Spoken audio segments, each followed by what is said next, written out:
what are the main prevention? Like you told us lifestyle changing and modification in few other things. So please just elaborate one more time. See, I will give you the best example myself. Yeah. Actually, I had That's great to know. Yeah. fatty liver. I had genetic hypercholesterol in my family. Oh, okay. So in the early times, I know in the future, if I don't check my diet or I don't control on my diet in the reports, then in the near future it will happen. Why near future means, suppose you are in the 20 to 30s, you have a certain body metabolism. You see kids and youngsters, they can eat whatever they can. They will be fine. Because your body metabolism is like that. Once you enter into the 30s to 40s, that phase, then the body metabolism slowly decreases. It is a natural, it is not that you are having disease, it is natural process of human things. Then once you enter into the 40s, it slows down. So that's why most of the people get to know about the disease in the 40s.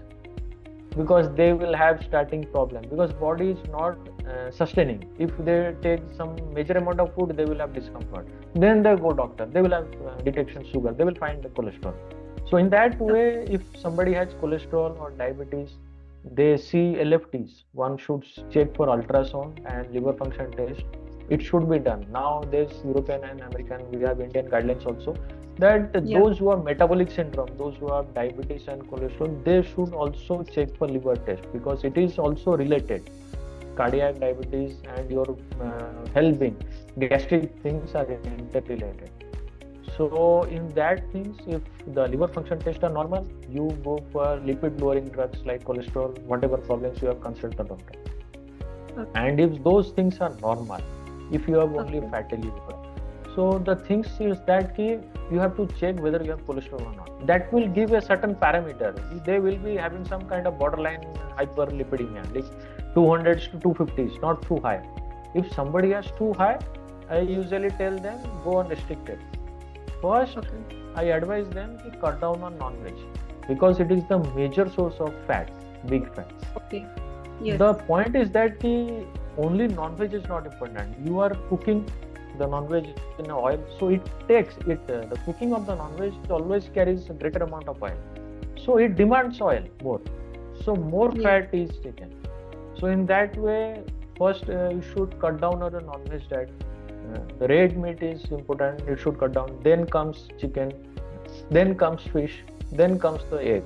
These are all in the decreasing order of damaging to the body. Now this part is the non-veg part. You should cut down so that your whole calories and the oil intake is decreased.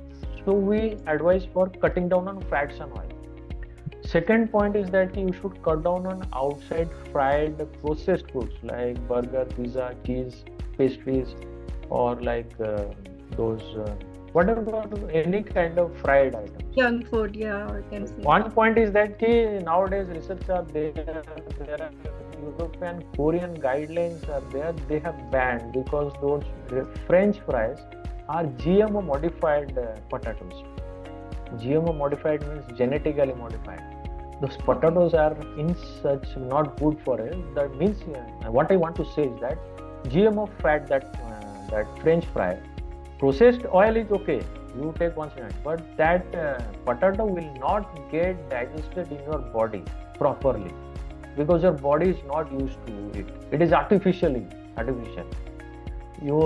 The people take, they don't know, because they cannot be aware of it. But long-term intake, it will cause fatty liver, it will cause more damage.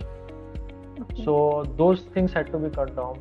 Now coming to fat things, now coming to second part is you have to cut down on carbohydrates. These people, they miss. Even diabetes people, they don't miss. They think if I don't eat sugar or sweets, my diabetes will be controlled. No.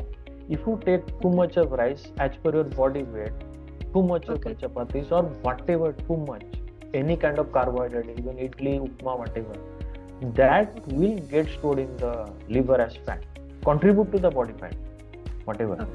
In general way. So from the outside, how you will know whether fatty liver has improved or not?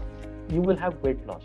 If you think you have become thin or fat, you have done a weight loss, fat loss, then automatically inside also there will be loss of fat in the liver also.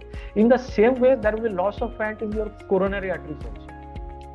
Okay, so if somebody has cardiac or metabolic syndrome, diabetes, some drugs that they are taking for cholesterol, the fat will be digested in the body in the same way from all organs, in the same way from your outside, in the same way from the inside. It is just a different mechanism, but in gross way it will be digested, or you will lose fat.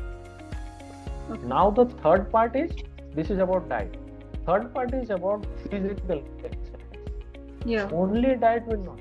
If you don't take diet, your muscle become flaccid. If you don't go for exercise or whatever, it is like simple walking or running, cycling, physical.